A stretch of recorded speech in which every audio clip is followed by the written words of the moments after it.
الحمد لله وكفى وسلام على عباده الذين اصطفى أما بعد أعوذ بالله من الشيطان الرجيم بسم الله الرحمن الرحيم وقضى ربك ألا تعبدوا إلا إياه وبالوالدين إحسانا إلى آخره।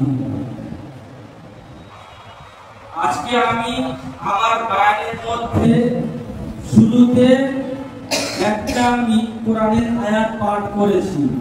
তার মধ্যে আল্লাহ পাক মানুষদেরকে কয়টি নির্দেশ করছেন।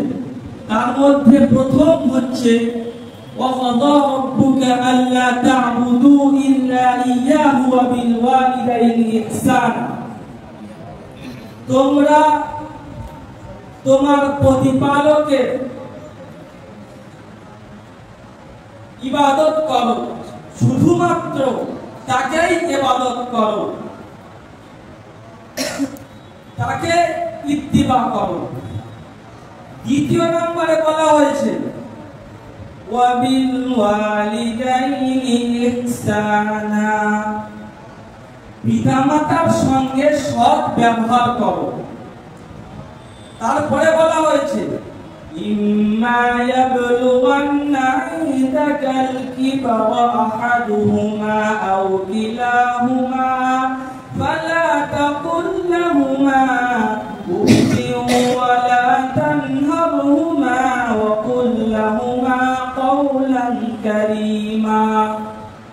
পিতামাতার মধ্যে হতে কেউ একজন বা উভয় যখন বৃদ্ধ হয়ে যাবে, বয়স্ক হয়ে যাবে, তখন তাদের সামনে উচ্চ আওয়াজে কথা বলবে না, নরম আওয়াজে হাসি মুখে কথা বলবে।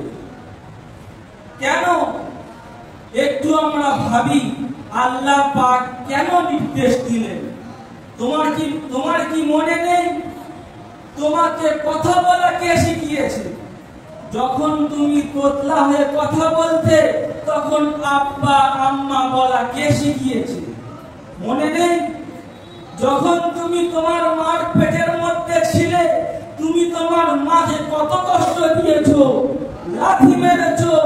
তুমি থাকার কারণে তোমার মা অনেকদিন খেতেও পারেনি, পানি পান করতেও পারেনি, এমনকি হাঁটতেও পারেনি।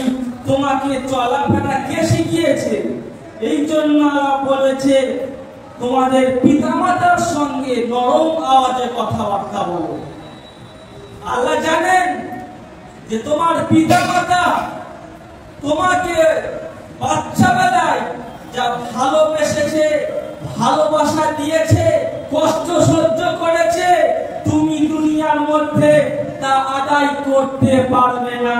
এই জন্য আল্লাহ বলেছে ওয়াফিদ লাহুমা জানাহাদ-দুল্লি ওয়াফিদ লাহুমা জানাহাদ-দুল্লি মিনার রাহমাহ ওয়া কুর রাব্বিরহামহুমা কামা রাব্বায়ানি সগীরা। তুমি আদায় করতে পারবে না, এই জন্য করে তুমি দোয়া করো, ও আল্লাহ যেমন বাচ্চাকালে আমার পিতামাতা আমার উপরে দয়া করেছে ঠিক অনুরূপ ভাবে আমার পিতামাতার উপরে তুমি দয়া করো, রহমত বর্ষণ করো, তাদের সব গুনাহকে মাফ করে দিয়ে জান্নাতের মধ্যে ঢুকিয়ে দাও। পৃথিবীর মধ্যে তার ফলোয়ার আছে 850 কোটি, কারণ নেই, হতেও পারে তোমার আছে, সব তোমার ফলোয়ার, সব তোমার উপরে খুশি, কিন্তু তোমার পিতামাতা তোমার উপরে খুশি নেই, আল্লাহ তোমার উপরে নারাজ। কেন তোমার পিতামাতা তোমার উপরে খুশি নেই? 850 কোটি ফলোয়ার থেকেও তোমার সব বেকার।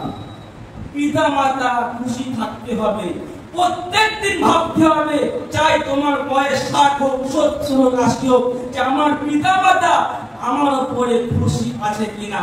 আমি ওই সব মেয়েদেরকে বলবো যারা তার স্বামীকে তার মা থেকে পৃথক করতে চায়, তাদের বলবো যদি তুমি তোমার স্বামীকে নিয়ে জান্নাতে থাকতে চাও তাহলে তোমার স্বামীকে তোমার মা থেকে তোমার স্বামীকে তোমার শাশুড়ির কাছে থেকে পৃথক করা যাবে না, কারণ তোমার স্বামীর জান্নাত হচ্ছে তোমার শাশুড়ির পায়ের নিচে। যদি বা তোমার শাশুড়ি তোমার স্বামীকে আলাদা করে দেয়, আলাদা হয়ে যায়, তোমার স্বামীর জান্নাত শেষ, তোমারও জান্নাত শেষ। একটা ঘটনা বলে গান শেষ করব। আবু আলকামা রাদিয়াল্লাহু তাআলা আনহু, তার মৃত্যুর সময় কলমা আসছে না, তার বিবি বললেন যে লোক পাঠালেন নবীর কাছে যে কলমা আসছে না। তখন আল্লাহ নবী বললেন পিতা মাতা বেঁচে আছে কি? বললে মা বেঁচে আছে। ডেকে আনা হলো। কি হয়েছে? বলে আমার ছেলে ভালো, কিন্তু বৌমার পাল্লায় পড়ে, আঞ্চলিক ভাষায় বলা হয় বইয়ের পাল্লায় পড়ে আমার ছেলে আমাকে কষ্ট দিয়েছে, নাশুকরি করেছে। মিনা মাতা নই বললেন তুমি যদি মাফ না করো তাহলে তুমি তোমার ছেলে জান্নাতে যেতে পারবে না, সব শেষ, আমল কিচ্ছু হবে না। তিনি বললেন মাফ করবো না। আল্লাহ নবী বললেন বেলাল যাও কাঠ নিয়ে আসো। কাঠ নিয়ে আসা হলো, আগুন দেওয়া হলো, বললো তোমার ছেলেকে এখানে জ্বালানো হবে। সঙ্গে সঙ্গে বললো আমি আমার বাচ্চাকে আমি মাফ করে দিলাম। সঙ্গে সঙ্গে তার মুখ থেকে কলমা জারি হয়ে গেল। এখানে শিক্ষা পাবে যে আমাদের উপরে আমার পিতা মাতা খুশি আছে কিনা, চাই তোমার বয়স আসে হোক না কেন, যদি খুশি থাকে তাহলে আমরা সফল, না হলে সফল নয়।